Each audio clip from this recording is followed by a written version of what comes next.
He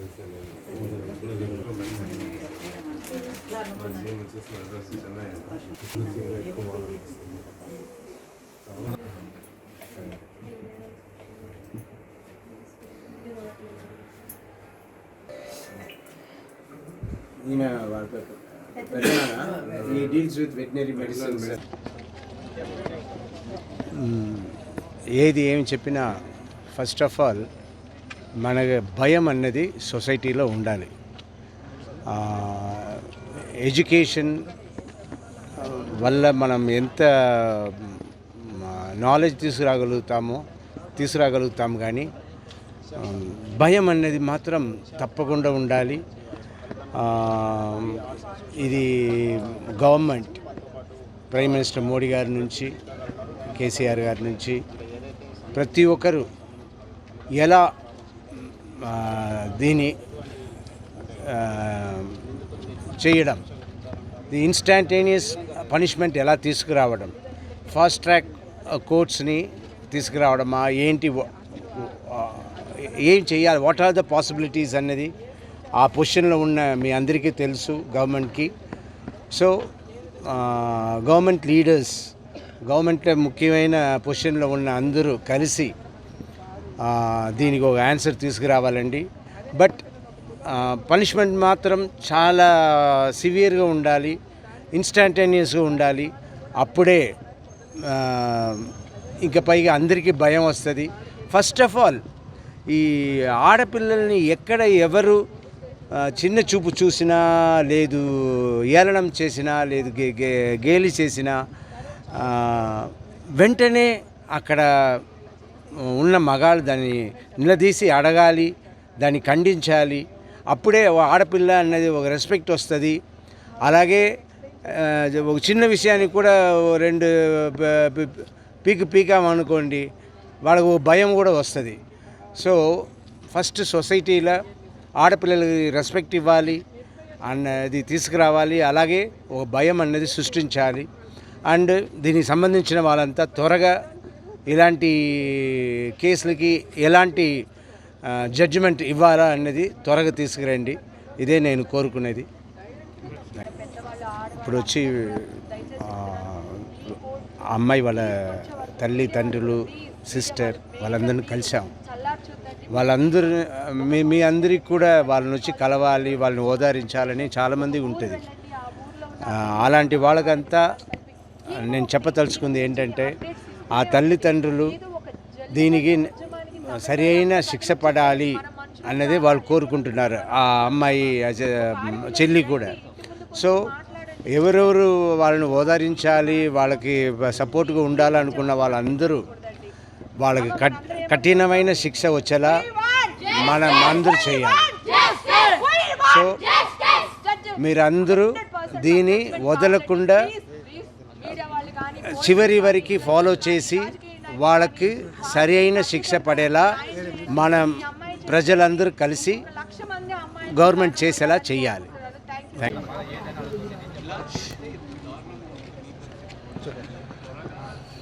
I don't know, అంటే నిజంగా చాలామంది మాట్లాడుంటారు, చాలామంది చెప్పుంటారు, చాలా విషయాలు చెప్పుంటారు. కానీ నిజంగా చెప్పాలంటే ఈ సిచ్యువేషన్ జరిగినప్పటి నుంచి నేను ఒక నార్మల్గా ఒక్కడనే కూర్చొని ఆలోచించిన దీనికి నిజంగా సొల్యూషన్ ఏంటి, ఇది పర్ఫెక్ట్ సొల్యూషన్ అనేది నాకు అర్థం కావట్లేదు. ఎందుకంటే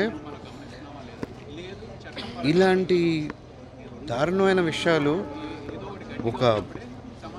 ఒకటి జనాల నుంచి రావాలి, 2 న్యాయ వ్యవస్థ నుంచి రావాలి, 3 ప్రతి ఒక్క తల్లిదండ్రులు ఆడపిల్లని పెంచినా మగపిల్లని పెంచినా బాధ్యతగా పెంచాలి.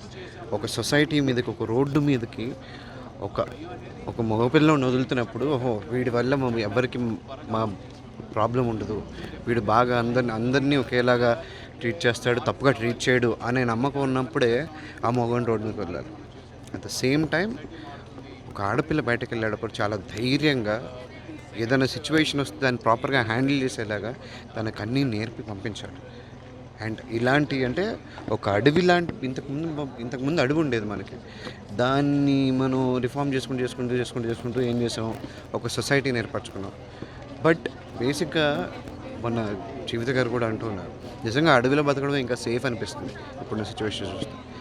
అండ్ నాకు తెలిసి మన లాస్లో నేను అంటే కొన్ని నిర్భయ వదిలేస్తే నిర్భయ తర్వాత కూడా ఎన్నో జరిగాయి.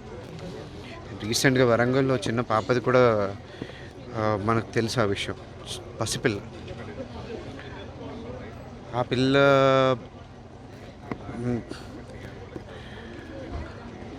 అతనికి ఉరిశిక్ష వేశారన్నారు.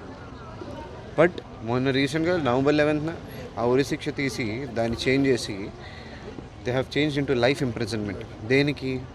బికాజ్ అతను క్యాస్ట్ తక్కువ అని అండ్ దొంగతనం తప్పితే ఇంకే తప్పులు చేయలేదు కాబట్టి అతనికి రిఫార్మేషన్ ఛాన్స్ ఉందన్న.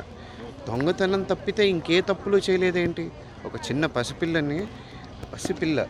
అంటే పసిపిల్లని కూడా వాడికి తెలియట్లేదంటే వాడికి ఇంకేం రిఫార్మేషన్ ఉంటుందో నాకు అర్థం కాదు. సో నాకు తెలిసినంత వరకు వెంటనే ఎప్పుడైతే శిక్ష వేస్తారో నెక్స్ట్ డేను దాని నెక్స్ట్ ఒక 1-2 డేస్లో కనుక అది ఎగ్జిక్యూట్ చేయగలిగితే భయం అనేది వస్తుంది.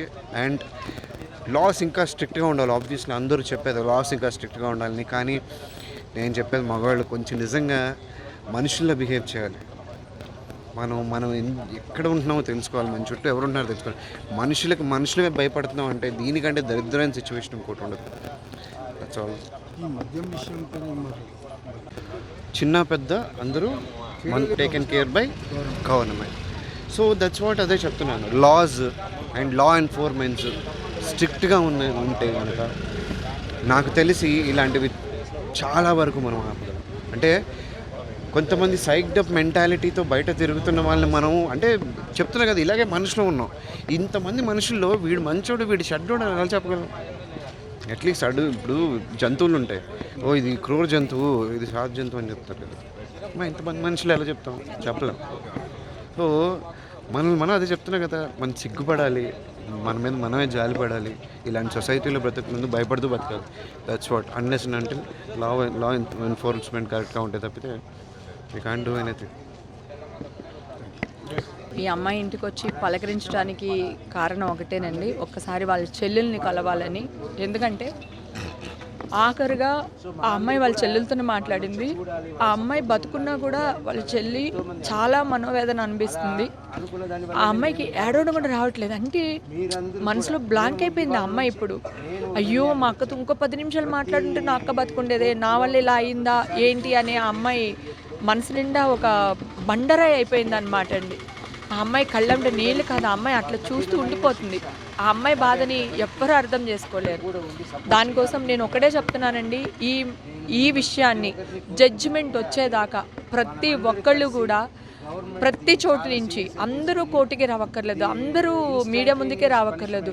మన వీధిలో ఒక్కరోజు ఈవేళ ఇది జరిగింది, రేపు ఇంకొకటి, ఎల్లుండి ఇంకోటి, జడ్జిమెంట్ వచ్చేదాకా మాత్రం మీడియా వాళ్ళు కూడా రిక్వెస్ట్ చేసి చెప్తున్నానండి, ఈ మ్యాటర్ని చల్లార్చొద్దు. జడ్జిమెంట్ వచ్చేదాకా మనందరం రోడ్ల మీద ఉందాం, మనందరం కష్టపడి జడ్జిమెంట్ మనకు అనుకూలంగా వాళ్ళకి నిర్దాక్షిణ మామూలు శిక్షలు వాళ్ళకి పనిచేయండి. చచ్చిపోతే కూడా వాడు నిమిషంలో చచ్చిపోతాడు. నాకు ఆ శిక్ష కూడా కాదు, వాడిని చూసి కొన్ని లక్షల మంది భయపడాలి, ఆ క్రైమ్ చేయాలంటే భయపడాలి. ఆ విధంగా ఆ శిక్షలు ఉండాలని కోరుకుంటున్నానండి గవర్నమెంట్ని, కోర్టుని, అందరినీ కూడా. అలాగే ప్లీజ్ మీరు వెబ్సైట్లు వాళ్ళు పిచ్చి టైటిల్స్ వేసి పిచ్చిగా మాట్లాడి పిచ్చిగా వేసి మీరు కూడా ప్లీజ్ ఆ అమ్మాయికి సపోర్ట్ చేయండి. ఎక్కడ కూడా చల్లారకూడదు. నేను కోరుకునేది ఒక్కటి, ఎక్కడ ఈ ఉద్యమం చల్లారకూడదు. జడ్జిమెంట్ వచ్చే వరకు కూడా ప్లీజ్ మీరందరూ కూడా ఇన్ని రోజులు మీరు ఎలా బతుకుతున్నారో, ఎలా బతకాలనుకున్నారో, మీ రేటింగ్ల కోసం ఏం చేశారో నాకు తెలియదు. మీ అందరికీ ప్లీజ్ రిక్వెస్ట్ చేస్తున్నాను, ఈ మ్యాటర్ చలనారనివ్వకండి. కాలేజీలకు వెళ్ళండి, పల్లెటూర్లకు వెళ్ళండి, అక్కడ బైట్స్ తీసుకోండి, వాళ్ళ రియాక్షన్స్ వేస్తూనే ఉండండి జడ్జిమెంట్ వచ్చేదాకా. ప్లీజ్ అదొకటి కోరుకుంటున్నానండి. జడ్జిమెంట్ రావాలి. ఇంకొకడు ఒక ఆడపిల్లని కన్నెత్తి చూడాలంటే భయపడాలి. అట్లాంటి జడ్జిమెంట్ కావాలని కోరుకుందాం మన అందరం. Thank you. దిశ వాళ్ళ ఇంటికి వచ్చామండి పరామర్శించడానికి. ఎవరు పరామర్శించినా ఆ తల్లి బాధను తీర్చలేము. మేము కూడా తల్లులమే, ఆడపిల్ల తల్లులం. మృగాల్లాగా ఒక జింక పిల్ల, ఒక లేడి పిల్ల దొరికితే మృగాలు ఎలా వేటాడతాయో అలా వేటాడి అమ్మాయిని భయంకరంగా చంపినాయి. అలాంటి మృగాలని మామూలు తేలిక వాళ్ళకి చావు రాకూడదండి. ఎందుకంటే మనం అవకాశం లేదు. చట్టంలో రకరకాలైన రూల్స్ అండ్ రెగ్యులేషన్స్ ఉన్నాయి కాబట్టి దాని ప్రకారమే వెళ్తామని చెప్పేసి ఎప్పటి నుంచో ఎన్నో కేసులు ఇలా జరుగుతూ వస్తున్నా కూడా ఎటువంటి న్యాయం జరగట్లే ఆడపిల్ల తల్లిదండ్రులకి. ఇప్పుడు ఈ విషయాన్ని సీరియస్గా తీసుకొని దిశ ఇప్పుడు ఒక ఆయుధంలాగా అయింది. ఆడపిల్ల తల్లిదండ్రులకు ఒక ఆయుధం అయింది. ఆ ఆయుధాన్ని తీసుకొని అందరూ ఏదో ఒక విధంగా ఆ మృగాలను సేమ్ వేట కుక్కలను వదలాలండి. అలాంటి రూల్ తీసుకురావాలి. ఆ మృగాల మీదకి వేట కుక్కల్ని వదిలేసి ఆ బిడ్డను ఎంత భయంకరంగా బాధ పెట్టి చంపారో వాళ్ళు, అంతకంటే భయంకరమైన బాధ ఆ దరిద్రులు అనుభవించాలి. అప్పుడే న్యాయం జరుగుతుందండి దిశకి. ఈ భయం అనేది మొదలవుతుంది అలా జరిగితేనే. అలాంటి చట్టం రావాలండి. అలాంటి చట్టం మన సొసైటీ, మన దేశం తీసుకురావాలండి. ఎందుకు వేరే దేశాల్లో అలాంటివి ఉన్నాయి, మనకెందుకు లేవు? అందుకే కదా భయం లేకుండా మళ్ళీ జరుగుతున్నాయి. కాబట్టి అలాంటివి జరగకూడదంటే ఇలాంటి ఒక చట్టం తీసుకొస్తే భయపడతారండి. భయం మొదలవుతుంది. ఆ భయం మొదలైన తర్వాత కొంతన్నా సెక్యూరిటీ ఉంటుంది. ఇప్పుడు దిశ ఒక ఆయుధం అండి. ఇప్పుడు ఇలాంటి ఇన్సిడెంట్స్ జరగకుండా ఆ బిడ్డను తీసుకురాలేం, కానీ ఆ బిడ్డ తల్లిదండ్రులకి ఒక ఆత్మ సంతృప్తి అన్న కలిగేటట్లుగా సీఎం గారు కానీ పిఎం గారు కానీ ఏదో ఒక నిర్ణయం తీసుకొని ఈ విషయాన్ని చాలా గట్టి చట్టం తీసుకురావాలని మనస్ఫూర్తిగా కోరుకుంటున్నామండి. అందరికీ నమస్కారం అండి. గత 4-5 రోజులుగా దిశ, ప్రియాంక తనకు జరిగిన అంటే ఇది ఒక శ్రీధర్ రెడ్డి గారి ఇంట్లో లేకపోతే దిశ వాళ్ళ ఇంట్లో జరిగిన ఇన్సిడెంట్ లాగా లేదు. ప్రతి ఒక్కళ్ళ ఇంట్లో వాళ్ళ సొంత కూతురికి జరిగినట్టే అందరిమీ ఫీల్ అవుతున్నాం. ఆ రోజు నుంచి ఈ రోజు వరకు మేమందరం కూడా ఎవరైనా నిద్రపోలేకపోతున్నాం. మాకు 2 కూతుర్లు. ప్రతి క్షణం ప్రియాంకలో నా పెద్ద కూతుర్ని, భవ్యాలో నా చిన్న కూతుర్ని నేను చూసుకుంటున్నాను. ఒక్కటే అండి, ఇదే విధంగా నిర్భయాకు జరిగింది. ఇప్పటి వరకు వాళ్ళని ఏం చేయలేకపోయాం. వాళ్ళు హ్యాపీగా జైల్లో ఉన్నారు. అంటే ఆవేశంగా చంపేయాలి, పొడి చేయాలి అలా రకరకాలుగా అనిపించినప్పటికీ అది ఎంతవరకు చేయగలం అన్నది ఎవరేమీ చెప్పలేకపోతున్నాం. ఇప్పుడు ఒక పులో సింహం రోడ్డు మీదకి వచ్చింది అనుకోండి, అడవిలో ఉండాలి పులి. అది రోడ్డు మీదకి వస్తే దాన్ని జనాలందరూ కొట్టి చంపేస్తున్నారు. అది తప్పు కానప్పుడు ఇలాంటి వాళ్ళని కూడా అలాగే జనాలకు ఎందుకు వదిలేయకూడదు? ఎందుకు జనాలు మేమెందుకు వాళ్ళని కొట్టి చంపేయకూడదు? ఆ ప్రియాంక మొహం చూస్తే అంత హింస ఆ పాపకు అవసరమా? తను ఏం పాపం చేసిందని అంత హింస ఆ పాప అనుభవించాలి? ఆ పాపని అంత హింస పెట్టిన వాళ్ళని అలా ఎలా వదిలేస్తాం చూస్తూ? వాళ్ళని ఒక కాల్ చేసో లేకపోతే ఒక ఉరేసి చంపినా కూడా చాలదండి. ఆ పాప అనుభవించిన అంత కష్టం వాళ్ళు అనుభవించాలి. నేను అడిగేదల్లా ఒకటే, నేను చదువుకున్నాను కాబట్టి నేను టక్కని ప్రాక్టికల్గా ఆలోచించకుండా వాళ్ళని నరికేయడానికి వదిలేయండి, చంపేయడానికి వదిలేయండి, మాకు వదిలేయండి అని అనలేకపోతున్నాను. కానీ ఏ చట్టం అయితే దానికి ఒక అవకాశాన్ని ఇస్తుందో అలాంటి చట్టాలను మనం ఎందుకు తెచ్చుకోలేము? ఎందుకంటే ఈ చట్టాలు చేసుకునేది మనమే కదా. నేను ప్రైమ్ మినిస్టర్ గారిని అడుగుతున్నా, సీఎంఎల్ని అడుగుతున్నా, పిఎంఎల్ని అడుగుతున్నా, ప్రతి పొలిటీషియన్ని అడుగుతున్నా. మా అందరికీ కూతుర్లు ఉన్నారు. ఈ ఇన్సిడెంట్ జరిగింది మన్నాడు పేపర్లు. ఈ ఇన్సిడెంట్తో పాటు మళ్ళీ ఒక 2 ఇన్సిడెంట్లు, రేపులు. ఎక్కడ ఎండ్? చాలా భయం వేస్తుంది నిజంగా. ఊర్లోకి ఒక సింహం పులో వస్తే కొట్టి చంపేస్తే మీరేం అనడం లేదు కదా, మరి వీళ్ళు కూడా అలాంటి వాళ్ళే కదా. వీళ్ళని ఎందుకు కొట్టి చంపడానికి మాకు అవకాశం ఇవ్వడం లేదు? వదిలేయండి, లేకపోతే మీరన్నా మా ముందు కొట్టి చంపేయండి. భయం వస్తే కదా అంటే ఎంత భయపెట్టినా వాళ్ళలో ఉన్మాదులు, తాగేసిన వాళ్ళలో మార్పు రాకపోవచ్చు. కొంతమందిలో ఆ క్షణంలో వాళ్ళు ఆలోచిస్తారా మనం ఇలాంటి భయంకరమైన చట్టాలని పెట్టామని అని అన్నప్పటికీ అదొక 10% 15% అవ్వచ్చండి. కానీ మెజారిటీ భయం వస్తుందండి. నిజంగా బహిరంగంగా ఇలాంటి శిక్షలు ఇచ్చిన రోజు, శిక్షలు కఠినంగా ఉన్న రోజు భయం అనేది డెఫినెట్గా వస్తుంది. దాంతోపాటు మన పిల్లల్ని సేఫ్గా వాళ్ళు ఉంచుకోవడం ఎలా అన్నది కూడా మనం బాగా నేర్పించాలండి. ప్రతి తల్లిదండ్రులు, స్కూళ్ళల్లో, అన్ని చోట్ల. నిజంగా ఇలా చెయ్యండి, ఇలా చేస్తే బాగైపోద్దని అయితే నేను చెప్పలేకపోతున్నాను. కానీ ప్రియాంక తను చనిపోయి ఇప్పుడు ఇంత ఒక మూమెంట్ తీసుకొచ్చి, ప్రతి ఒక్కళ్ళు ఒక చలనం తీసుకొచ్చి, ఫ్యూచర్లో తనలాగా ఇంకెవరికి ఏ ఆడపిల్లకి జరగకుండా అట్లీస్ట్ మెజారిటీ సేవ్ చేయగలిగే ఒక సిస్టమ్ని మనందరినీ తీసుకురావడానికి ఆమె త్యాగం చేసిందని నేను అనుకుంటున్నాను.